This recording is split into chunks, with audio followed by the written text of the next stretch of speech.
बाल्टी लाई गई, बाल्टी रखी गई और बाल्टी में नोट गिरना उसके बाद एक एक करके शुरू हो गए। देखिए जरा, एक एक कर नोट गिर रहे हैं, अधिकारी पकड़ पकड़ कर खींच रहे हैं, बाल्टी भर रहे हैं और नोटों से पूरी बाल्टी भर गई। ये तस्वीरें देखकर आप अंदाजा लगा सकते हैं कि वहां कैसी हैरत हो रही होगी अधिकारियों को। एक और तस्वीर दिखाने जा रहा हूं, कैश की और सोने की तस्वीर मैं दिखाने जा रहा हूं दर्शकों को। सिर्फ कैश नहीं, सोना भी बरामद हुआ है। देखिए जरा, ये है वो नोटों की गड्डियां, हरे हरे नोट और गड्डियां, और ये सोना, नोट और सोना दोनों बरामद हुआ है। फुल स्क्रीन जरा ये तस्वीर में मैं दिखाऊं। एंटी करप्शन ब्यूरो ने इसे पकड़ा है। किसका माल है, कहां से आया, आइए आपको बताता हूं। देखिए जरा, ये नोटों की बारिश कहां से हो रही थी। पाइप से पानी आते, गैस सप्लाई होते, कई बार आपने देखा और सुना होगा। लेकिन ये देखिए मेरे बगल में जो तस्वीर है, लेकिन ये तस्वीर जिसने भी देखी उसे विश्वास नहीं हुआ। पाइप से अचानक कैश निकलने लगा। देखते ही देखते ये वीडियो सोशल मीडिया पर वायरल हो गया। आपको बताएंगे तस्वीर कहां की है, पहले देखिए कैसे जिस तरह पानी निकालने के लिए बाल्टी रखी जाती है, ठीक उसी तरह बाल्टी में 500 के नोट गिर रहे हैं। जिसने भी ये तस्वीर देखी पहली नजर में उसे अपनी आंखों पर ही यकीन नहीं हुआ। दरअसल ये काली कमाई है और काली कमाई के धन कुबेर जब इन पैसों का हिसाब नहीं दे सके तो उन्होंने ये नायाब तरीका ढूंढ निकाला, पाइपलाइन में कैश छिपा दिया। तस्वीर है कर्नाटक की। सोचिए, काली कमाई छिपाने के लिए कृषि विभाग के एक बहुत बड़े अधिकारी ने एक प्लान बनाया, लेकिन एंटी करप्शन ब्यूरो ने इस अधिकारी के सारे तकड़म दुनिया के सामने ला दी।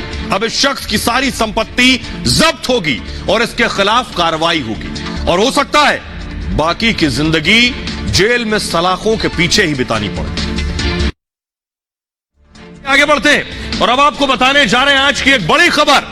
आपने देख लिया कि कैसे अखिलेश यादव पूरी तैयारी में साइकिल पर सबको बिठा लेना चाहते हैं। योगी वर्सेस साइकिल सवार होने जा रहा है उत्तर प्रदेश में। कौन कौन योगी को हराने के लिए, शिकस्त देने के लिए अखिलेश की साइकिल पर सवार होने जा रहा है। अखिलेश साइकिल लेकर निकल पड़े हैं यूपी में, लेकिन आखिर कौन कौन बैठेगा और क्या बैठने वाला योगी को मात दे पाएगा विधानसभा में, यह भी आपको बताएंगे। लेकिन पहले देखिए अखिलेश की तैयारी क्या है। जैसे अमित शाह की एक वक्त पे तैयारी थी, उत्तर प्रदेश में अमित शाह की चाणक्य नीति, अखिलेश कुछ उसी शाह की सड़क पर अपनी साइकिल चलाने की कोशिश कर रहे हैं। 2012 याद कीजिए, 2012 में बीजेपी को 47 सीटें मिली थी 2012 में, लेकिन ठीक 5 साल बाद 2017 में क्या हुआ, 47 से 312।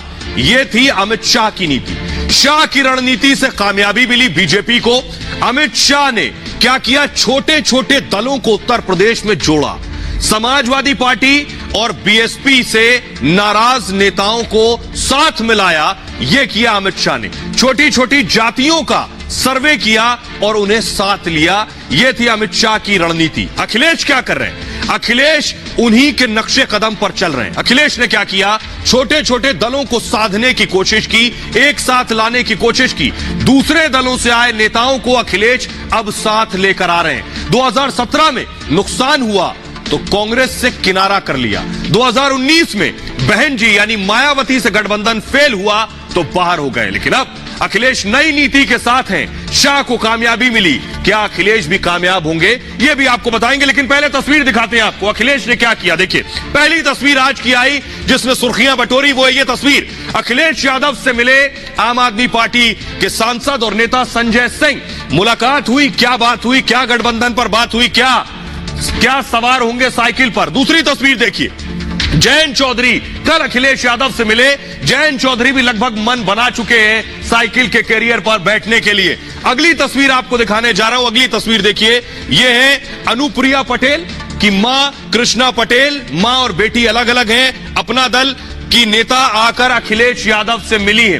एक और आपको दिखाने जा रहा हूं, एक और शख्सियत जो पहले ओवैसी के साथ गठबंधन कर रहे थे, अब वो आ गए हैं अखिलेश के साथ। ये है ओपी राजभर। ये तो लगभग तैयारी कर चुके हैं कि साइकिल पर बैठेंगे ही बैठेंगे। जरा फुल स्क्रीन ये तस्वीरें दिखाऊं, उसके बाद मैं दिखाऊंगा कि आखिर इन साइकिल सवारों से क्या योगी को शिकस्त और मात दी जा सकेगी। आइए आपको बताने जा रहा हूं योगी के खिलाफ अखिलेश की इस नई चाल का होने क्या वाला है। और आइए अब आपको बताने जा रहे हैं कि अखिलेश यादव की साइकिल पर जो जो सवार होंगे ये योगी के सामने कोई चुनौती पेश कर पाएंगे या नहीं। देखिए जरा एक एक तस्वीर आपके सामने रख रहे हैं। एक एक शख्स को देखिए जो अखिलेश की साइकिल पर सवार होने की तैयारी कर चुके हैं। अखिलेश यादव साइकिल पर नजर आ रहे हैं। अरविंद केजरीवाल सबसे पहले। दिल्ली से सटे इलाके में फायदा हो सकता है अगर समाजवादी पार्टी और केजरीवाल मिलकर चुनाव लड़ते हैं, जो दिल्ली एनसीआर के आसपास के इलाके हैं। आम आदमी पार्टी के आंदोलन से जुड़े हुए नेताओं का भी साथ अखिलेश को मिल सकता है। खासतौर पे गाजियाबाद, गौतम बुद्ध नगर, हापुड़ में असर हो सकता है इसका। इसके अलावा आपको बताऊं वाराणसी, जहां से अरविंद केजरीवाल चुनाव लड़े थे मोदी के खिलाफ, वाराणसी और उसके आसपास में थोड़ा बहुत असर हो सकता है केजरीवाल से हाथ मिलाने पर। वोट का बहुत फायदा भले न मिले, लेकिन मनोवैज्ञानिक असर जरूर होगा अखिलेश का इन दलों को साधने का। अगले हैं जयंत चौधरी। अखिलेश की साइकिल के नजदीक खड़े हैं इस उम्मीद में कि अखिलेश बिठा लें, लेकिन होगा क्या? पश्चिमी उत्तर प्रदेश में फायदा हो सकता है जयंत चौधरी के साथ आने से।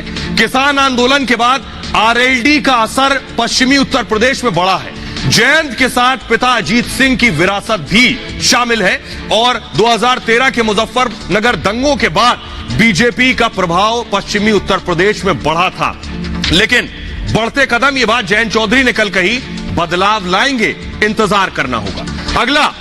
अगले हैं ओपी राजभर। पूर्वांचल में इनके साथ अगर गठबंधन होता है तो पूर्वांचल में 25 से 30 सीटों पर ही असर डालेंगे योगी को चुनौती देने के लिहाज से। बीजेपी के साथ राजभर ने 8 में से 4 सीटें जीती थी। बीजेपी के साथ इससे पहले रहे 2017 से पहले राजभर के पास एक भी सीट नहीं थी। बीजेपी के साथ आने पर ही सीटें जीती थी। अब है अनुप्रिया पटेल की मां कृष्णा पटेल। अपना दल क्या अखिलेश के साथ ये गठबंधन करेंगे? आज वो मिलने पहुंची थी। कृष्णा गुट का पूर्वांचल में थोड़ा बहुत असर जरूर है, लेकिन आपको बताऊं कृष्णा पटेल की बेटी अनुप्रिया बीजेपी के साथ है। जो पटेल वोटर बीजेपी के पाले में जाता है अनुप्रिया की वजह से। मां कितने वोटर खींच पाएगी ये बड़ी बात है। लेकिन आइए उत्तर प्रदेश के लोगों को आपको सुनवाते हैं। क्या यूपी के लोग मानते हैं कि अखिलेश की साइकिल की सवारी करने वाले नेता योगी के सामने चुनौती पेश कर पाएंगे? सुनिए सर। ये योगी जी तो वैसे स्टार है, स्टार रहेंगे हर समय।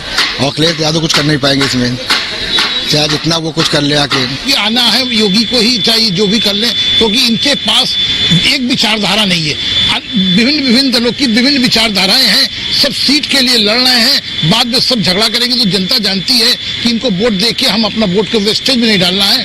कामगार हो, इसलिए हमको 5 साल की स्टेबल गवर्नमेंट चाहिए। जो भी गवर्नमेंट है 5 साल के लिए चले, ऐसी सत्ता चाहिए। 2017 में भी इन्होंने गठबंधन किया था और इनका गठबंधन किसी तरह से कामयाब नहीं हो पाया। फिर भी पहले ही फेल थे, अब की फिर फेल होंगे। ये इस बार जो मामला है वो 50-50 का है और जो थोड़ा भी अगर बैटिंग सही से कर ले जाएगा तो कहीं ना कहीं सरकार उसकी बनेगी। उत्तर प्रदेश के अंदर 2017 का जब चुनाव हुआ था उसमें कांग्रेस से समाजवादी पार्टी ने जो गठबंधन किया था और 19 में जो बहुजन समाज पार्टी से गठबंधन दिया था उसमें उनकी स्थिति क्या रही है, जनता ने उनको पीछे का पीछे ही रखा है। उसमें हमारा विश्वास है कि पूरी तरीके से स्पष्ट बहुमत से समाजवादी पार्टी और गठबंधन की पार्टी सब मिलकर सरकार बनाएगी। मतलब मजाक की बात हो जाएगी। ये तो जो काम योगी जी ने किया है ना वो समझदार पब्लिक समझ रही है। अखिलेश जी या और भी जो गठबंधन की पार्टियां हैं सब चिलबिला गई हैं। लोग कंपेयर करेंगे जो पहले अखिलेश की सरकार थी या मायावती की सरकार थी, कंपेयर करेंगे। यूपी में वैसे कानपुर में पहली बार ऐसा देखने मिल रहा है कि सड़कें टनाटन है, गुंडा राज खत्म हो गया। हम लोग डरते थे, रात में निकलने में लड़कियां घबराती नहीं है। कानपुर में तो ऐसा बहुत है और शहरों की भी। तो यूपी के लोगों को आपने सुन लिया। आइए अब आपको बताने जा रहे हैं अखिलेश ने पहली बार गठबंधन नहीं किया।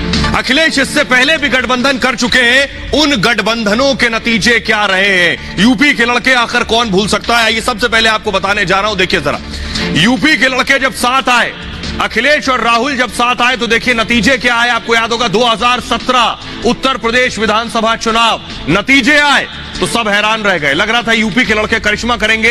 एसपी कांग्रेस मिलकर, राहुल अखिलेश मिलकर सिर्फ 54 सीट जीत सके थे और बीजेपी को मिली थी 325 सीटें। दूसरा गठबंधन देखिए, बुआ और भतीजे का गठबंधन, मायावती और अखिलेश का गठबंधन 2019 में लोकसभा चुनाव में हुआ। नतीजे देखिए, समाजवादी पार्टी और बीएसपी मिलकर सिर्फ 15 सीट जीत पाई, बीजेपी अकेले 62 सीट।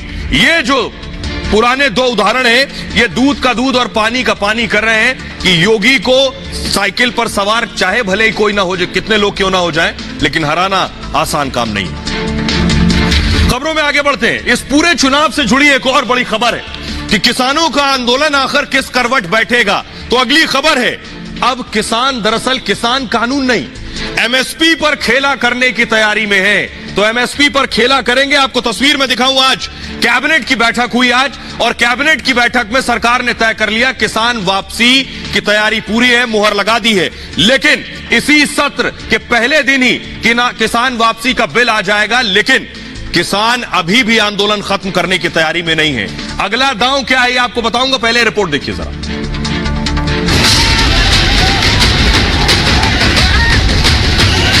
कानून वापसी नहीं तो घर वापसी नहीं। कि हमने 3 कृषि कानूनों को वापस लेने का, रिपील करने का निर्णय लिया है।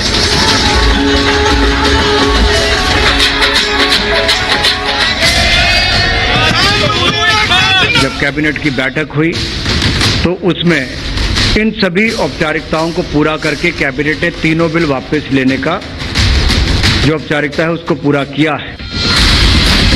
प्रधानमंत्री मोदी के ऐलान के बाद केंद्रीय कैबिनेट की बैठक हुई, जिसमें तीनों कानून वापस लिए जाने पर मोहर लग गई। अब संसद के शीतकालीन सत्र में कानून वापस लेने की प्रक्रिया होगी। जब कैबिनेट की बैठक हुई तो उसमें इन सभी औपचारिकताओं को पूरा करके कैबिनेट ने तीनों बिल वापस लेने का जो औपचारिकता है उसको पूरा किया है। कुछ ही दिनों के बाद अगले हफ्ते की शुरुआत में पार्लियामेंट का सत्र आएगा। लोकसभा राज्यसभा में पूर्व में पास हुए थे, इनको वहां पर बाकी जो प्रक्रिया वापस लेने की वो वहां पर पूरी कर दी जाएगी। लेकिन करीब 1 साल से दिल्ली के बॉर्डर पर डटे किसान अब आगे की लड़ाई की तैयारी कर रहे हैं। मतलब कानून वापसी के बाद भी किसानों के घर वापसी का रास्ता अभी नहीं दिख रहा। 26 तारीख को यहाँ पे मीटिंग होगी, 1 साल पूरा हो जाएगा, और 29 तारीख को यहाँ से 500 लोग इस बॉर्डर से दिल्ली जाएंगे। वो 30 ट्रैक्टर के साथ में जाएंगे। वे अभी प्रोग्राम हमारे हैं। यही सारे जो इशू हैं हमारे कंटिन्यू जो चल रहे हैं। अभी क्या धरना खत्म हो गया भाई, धरना चलता रहेगा तो प्रोग्राम में चलते रहेंगे। तो सर बॉर्डर कब तक खाली रहेंगे ये आप बताएं। सरकार बताएगी भाई, बॉर्डर बताएंगे, भारत सरकार के मंत्री सब बताएंगे बॉर्डर। नई फांस आपको बताऊंगा, उससे पहले आइए आपको जल्दी से बताता हूं कि 29 तारीख को जिस दिन सत्र शुरू होगा उस दिन दरअसल क्या कुछ हो सकता है। देखिए जरा कैसे ये कानून रद्द होगा आपको बताने जा रहे हैं। पार्लियामेंट में सरकार दोनों सदनों में बिल पेश करेगी, राज्यसभा और लोकसभा। बहुमत के आधार पर बिल पास होगा और इसके बाद बिल राष्ट्रपति के पास भेजा जाएगा और राष्ट्रपति बिल पर अपनी मुहर लगा देंगे। फिर सरकार नोटिफिकेशन जारी करेगी, अधिसूचना, और नोटिफिकेशन जारी होते ही तीनों कानून रद्द हो जाएंगे। यानी नया कानून जैसे बना था वैसे ही इसे रद्द करने की प्रक्रिया भी होगी। तो यह है कानून रद्द करने की प्रक्रिया। लेकिन यहां सारा मामला खत्म नहीं होता है, मामला तो और आगे बढ़ चुका है, क्योंकि किसान कह रहे हैं कि वो अभी भी नहीं हटेंगे, चाहे किसान कानूनी क्यों ना रद्द कर दो। अब नई फांस क्या है वो सुनिए जरा। और जो एमएसपी पे है उस पर भी एक बातचीत हो जाए, एक उस पर भी बहस हो जाए, और वो सीधा सरकार उसको डायरेक्टली कर सकती है। वो है कि भारत के प्रधानमंत्री ने ये कह रखा कि 1 जनवरी से फसलों के रेट दुगने हो जाएंगे, किसानों की आमदनी दुगनी हो जाएगी। तो हम भी वो भी पूछ जाएंगे कि भाई कैसे दुगनी होगी, क्या क्या सवाल, ये हमारे सवाल है। एमएसपी कौन देगा? एमएसपी कौन देगा? एमएसपी पे मिनिमम सपोर्ट प्राइस जो है उस पर गारंटी कार्ड देकर जाएंगे पक्का। सुन लिया आपने राकेश शिकायत को, उनका कहना है अब हमें एमएसपी कानून भी चाहिए। आइए आपको जल्दी से बताता हूं एमएसपी क्या है, फिर आपको बताऊंगा इसमें फांस क्या है। देखिए जरा, एमएसपी का मतलब है न्यूनतम समर्थन मूल्य। इसी कीमत पर, यह जो एमएसपी तय होगी, इसी कीमत पर किसानों से फसल खरीदी जाती है। किसानों को उचित कीमत दिलाना इस एमएसपी का मकसद है। सरकार की ओर से एमएसपी की घोषणा होती है, सरकार एमएसपी तय करती है। अभी लागत का करीब 1.5 गुना एमएसपी तय किया जाता है। यह है एमएसपी। लेकिन आपको बताते हैं, अगर एमएसपी का कानून, टिकैत चिल्ला रहे हैं एमएसपी का कानून दो तभी यहां से हटेंगे, लेकिन क्या यह आसान है या यह बहुत मुश्किल है? सरकार के लिए गले की फांस है और यह लगभग असंभव है। देखिए जरा, आपको दिखाने जा रहे हैं कैसे एमएसपी सरकार के लिए लगभग नामुमकिन है। किसान अब कह रहे हैं कि मिनिमम समर्थन मूल्य का कानून बनाओ। इसे मूव करेंगे जल्दी से। किसान इस जिद पर अड़े हुए हैं, एमएसपी पर कानून बनाना नामुमकिन है। कानून बनते ही किसानों के पास क्या आ जाएगा? राइट टू एमएसपी, यानी एमएसपी लेने का अधिकार आ जाएगा अगर कानून बन गया। होगा क्या? एमएसपी पर अगर मान लीजिए फसल नहीं बिकी तो किसान कोर्ट चला जाएगा कि हमें तो अधिकार कानूनी मिला है। दोषी अधिकारी को किसान सजा दिला सकता है। अगर उपज, मान लीजिए उपज बहुत ज्यादा हो गई, तब सबसे बड़ी दिक्कत आएगी कि आखिर कितनी खरीद की जाए। बाजार में कीमतें गिर जाएंगी तो खरीदार तक नहीं मिलेगा, यह परेशानी होगी। और कानून के डर से होगा क्या कि कम कीमत में कंपनियां खरीदेंगी नहीं, क्योंकि कम एमएसपी देंगे तो फिर जेल जाना पड़ेगा, क्योंकि एमएसपी की गारंटी है, राइट टू एमएसपी है। ऐसे में अनाज क्या होगा? किसानों के पास रखा हुआ सड़ जाएगा। एमएसपी के लिए फसल की क्वालिटी तय होती है कि आखिर फसल कैसी, उस आधार पर एमएसपी मिले। अगर फसल की क्वालिटी खराब हुई तो आखिर खरीदेगा कौन? एमएसपी मान लीजिए 2000 है और सबसे बेहतर फसल के लिए है, और खराब क्वालिटी वाले को भी तब 2000 में ही खरीदना होगा। एमएसपी को लेकर सबसे बड़ी दिक्कत फंड की आएगी। आखिर पैसा कहां से आएगा? एमएसपी पर खरीदारी के लिए इतना पैसा कहां से आएगा? सभी फसलों के लिए एमएसपी पर कानून बनाना होगा। जितनी भी फसलें A to Z, एमएसपी पर खरीद में बजट का 80% से ज्यादा खर्च हो जाएगा। सोचिए जरा, अगर एमएसपी पर फसल खरीदनी पड़ गई। देश में करीब 85% छोटे किसान हैं, और होगा क्या? सिर्फ 6% किसानों को ही एमएसपी का फायदा मिलेगा। छोटे किसान क्या करेंगे? एमएसपी ज्यादा होने पर गरीबों के लिए खरीदना और मुश्किल हो जाएगा। गरीब कहां से खरीदेगा? अनाज के स्टोरेज का बड़ा संकट होगा। इतना अनाज कहां स्टोर किया जाएगा? तो एमएसपी का कानून बनाना सबसे मुश्किल काम है और बड़ी चुनौती है। तो आइए अब आपको लोगों को सुनवाते हैं। किसानों की रोज एक नई मांग आ रही है। इस नई मांग पर लोग यूपी के क्या कह रहे हैं, सुनिए। जहाँ तक एमएसपी कानून की बात है, किसानों के हित में एमएसपी कानून का जो हिस्सा आता है, सिर्फ किसान उसको लागू करने की मांग कर रहे हैं, ना ही पूरे कृषि कानून को जिसको उन्होंने वापस ले लिया है। ये बिल जो मतलब कि बोला है किसानों ने कि ये मेरा बिल पास करा जाए, तो ये जो है किसानों का नहीं है, ये जो उनके बीच में बैठे हुए दलाल हैं उनका है। ये जैसे बच्चे होते हैं, जिद करते हैं, पिता उनकी बात, हर बात मानते हैं, हर चीज उनकी सुनते हैं, लेकिन हर पिता अपने हर बच्चों की बात को नहीं मान के पूरी करता है। किसान भटक गए हैं, उनका आंदोलन भटक गया है, वो ये समझ ही नहीं रहे हैं कि कहां किस दिशा में काम कर रहे हैं। और आइए आगे बढ़ते हैं। अब आपको बताने जा रहा हूं कि आखिर कंगाल पाकिस्तान ने, या कहें कंगालिस्तान ने, आज खुद कबूल कर लिया है कि उनकी हालत क्या है। अगली बड़ी खबर यह है कि इमरान खान आज दुनिया के सामने आए और उन्होंने बताया कि वो और उनका देश फटेहाल है। ये हकीकत है। इमरान खान ने कैसे टेलीविजन पर आकर इसे कबूल किया है, ये आपको बताने जा रहा हूं। देखिए जरा, ये बहुत बड़ा कबूलनामा है जो इमरान खान हेकड़ी दिखाते हैं। परमाणु हथियार से लेकर न जाने किस किस बात की उनकी हकीकत क्या है, जरा देखिए। इमरान खान ने आज कहा, क्या कहा देखिए जरा। इमरान खान आज कैमरे के सामने आए, उन्होंने कहा पाकिस्तान पूरी तरह कंगाल हो गया है। देश चलाने लायक पैसा तक नहीं बचा है पाकिस्तान में। खर्च ज्यादा है, आमदनी कम, यानी आमदनी 98 है और खर्चा रुपया है। कर्ज लेकर देश चलाना पड़ रहा है और कर्ज चुकाना भी मुश्किल हो गया है। इमरान खान ने कहा विदेशी एजेंसियां कर्ज नहीं दे रही हैं और दूसरे देशों के सामने इमरान खान ने झोली फैलाई। बढ़ता विदेशी कर्ज मुसीबत बना हुआ है पाकिस्तानी आवाम से आकर इमरान खान ने कहा।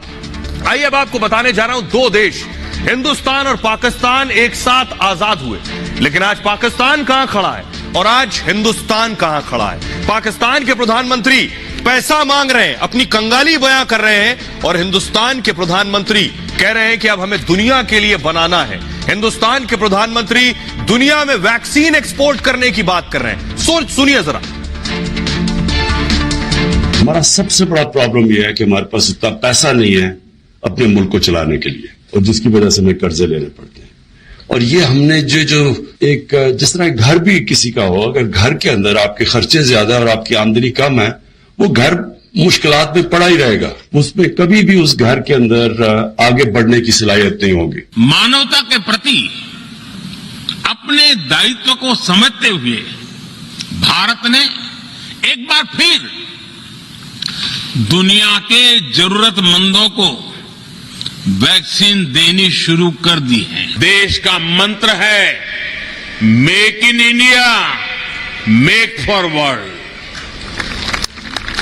इमरान खान ने जो कहा उसके बाद सोशल मीडिया पर पूरे पाकिस्तान का इमरान खान का मजाक उड़ रहा है। खुद पाकिस्तानी इमरान खान का मजाक उड़ा रहे हैं। देखिए जरा क्या लिख रहे हैं लोग सोशल मीडिया पर इमरान खान के बारे में, इमरान खान के खिलाफ। ये आपके सामने ट्रोल हो गए इमरान खान। लोग लिख रहे हैं इमरान के पास देश चलाने के पैसे नहीं है, हमारे पास आतंकवादियों पर खर्च करने के लिए पैसे जरूर हैं, देश चलाने के पैसे नहीं है, लोग लिख रहे हैं। मतलब विदेश दौरे शुरू हो गए इमरान खान के।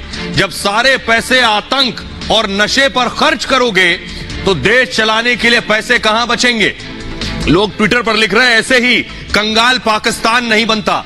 पाकिस्तान की भूख मिटाने के लिए 1 साल का खर्च $42 मिलियन और इमरान खान ने अफगानिस्तान को 28 मिलियन दे दिए हैं। लोग मजाक उड़ा रहे हैं सोशल मीडिया पर। लोग कह रहे हैं आखिर मजाक है क्या, इमरान ने इतना बड़ा काम किया है। लोग लिख रहे हैं पाकिस्तान की इकोनॉमी वेस्ट इंडीज का स्कोर 1 जैसा हो गया है। दोनों गिरावट की नई इबारत लिख रहे हैं। लोग मजाक उड़ाते हुए लिख रहे हैं पाकिस्तान की अर्थव्यवस्था भी अब एक मजाक ही हो गई है। एलन मस्क आधा पाकिस्तान खरीद सकता है, उसकी ये स्थिति है। इस तरह से पाकिस्तान का मजाक उड़ रहा है। अब आपको बताने जा रहा हूं, 2 तस्वीरें आपको दिखाऊंगा भारत और पाकिस्तान की। दोनों तस्वीरों के जरिए आपको आजादी के बाद से अब तक दोनों मुल्क के मुस्तकबिल के बारे में बखूबी पता होगा। देखिए जरा 1947 में बंटवारा हुआ और बंटवारे के बाद दोनों देश बने, एक पाकिस्तान कहलाया और दूसरा भारत। आज उसी पाकिस्तान के प्रधानमंत्री इमरान खान हैं और भारत के प्रधानमंत्री नरेंद्र मोदी। पाकिस्तान की हालत आज वहां के प्रधानमंत्री ने खुद दुनिया के सामने बता दी। पाकिस्तान की हालत आज खस्ता हाल है। वहां के प्रधानमंत्री इमरान खान आज पूरी दुनिया के सामने कह रहे हैं उनके पास देश चलाने के पैसे तक नहीं। लेकिन दूसरी तरफ भारत है जो सिर्फ तरक्की ही नहीं कर रहा बल्कि पूरी दुनिया उसका लोहा मान रही है। वो 2 मुल्क जिनकी स्थापना एक साथ हुई, वो दोनों मुल्क आज खड़े हैं। आप इन 2 तस्वीरों में देख सकते हैं।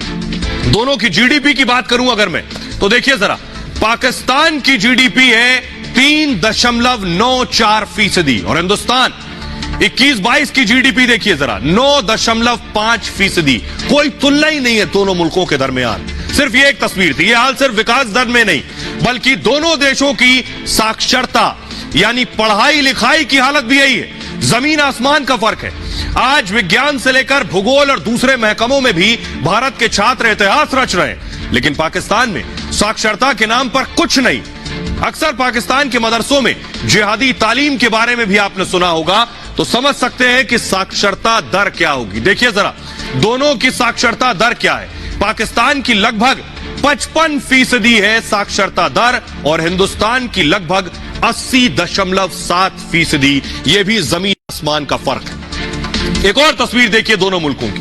भारत विकास के आयाम रच रहा है, पाकिस्तान भी इतिहास बनाने की कोशिश में है, लेकिन विकास का नहीं बल्कि लगातार होती बदतरीन हालत का। किसी भी देश का विकास वहां की आवाम यानी हम और आप जैसे लोगों की तरक्की पर पूरी तरह निर्भर होता है। मतलब ये कि जब हमारी और आपकी तरक्की होगी तो देश भी विकास के रास्ते पर आगे बढ़ेगा। एक तरफ आप पाकिस्तान के लोगों को देख रहे हैं, दूसरी तरफ हिंदुस्तान के। लेकिन विकास नहीं करेगा देश तो आप और हम जैसे लोग कैसे आगे बढ़ेंगे। पाकिस्तान की आवाम इस वक्त किस दौर से गुजर रही है ये हम सिर्फ आंकड़ों से समझ सकते हैं। देखिए जरा प्रति व्यक्ति आय पाकिस्तान की लगभग $1090 है और भारत की प्रति व्यक्ति आय $1947। यह लगभग 2 गुने का फर्क है दोनों देशों के बीच। देश का विकास एक और चीज पर निर्भर करता है, वो है निवेश। अंग्रेजी में अगर कहें तो इन्वेस्टमेंट। दूसरे देशों की बड़ी बड़ी कंपनियां आपके देश में, आपके शहर में इंडस्ट्री लगाती हैं, उससे उस इलाके के लोगों को काम मिलता है, देश की तरक्की होती है। लेकिन पाकिस्तान जैसे आतंक परस्त मुल्क के साथ कोई भी काम करना नहीं चाहता। वर्ल्ड बैंक हर साल एक रेटिंग जारी करता है और इसे ईज ऑफ डूइंग बिजनेस कहते हैं, यानी किस मुल्क में कितना काम विदेश से आया और कितना सहूलियत होती है काम करने में। देखिए इस रैंकिंग पे भारत और पाकिस्तान कहां खड़े हैं। विश्व बैंक की ease of doing business ranking में पाकिस्तान 108वें नंबर पर है, 108। और भारत 63वें नंबर पर है। यह फर्क है दोनों में। एक और चीज होती है जिसे महंगाई दर कहा जाता है। आसान शब्दों में कहें, इसका मतलब है किस देश में कितनी महंगाई है। पाकिस्तान की महंगाई से दुनिया वाकिफ है। ब्रेड से लेकर नमक तक के दाम पाकिस्तान में आसमान छू रहे हैं, कीमतों में आग लगी है। आम आदमी उनके बारे में सोच नहीं सकता, लेकिन दूसरी तरफ भारत है। दोनों आंकड़े आपको दिखाऊं, जरा देखिए। पाकिस्तान का महंगाई दर है 10.74% और हिंदुस्तान की महंगाई दर है 5.7%। ये दोनों के मुल्क की हालत है जो बता रही है आपस में कोई तुलना ही नहीं है। आइए अब आपको सुनवाने जा रहे हैं। पाकिस्तान के मंत्री तक को यह नहीं पता कि अदरक और लहसुन में फर्क क्या है, उस देश का क्या होगा। सुनिए जरा।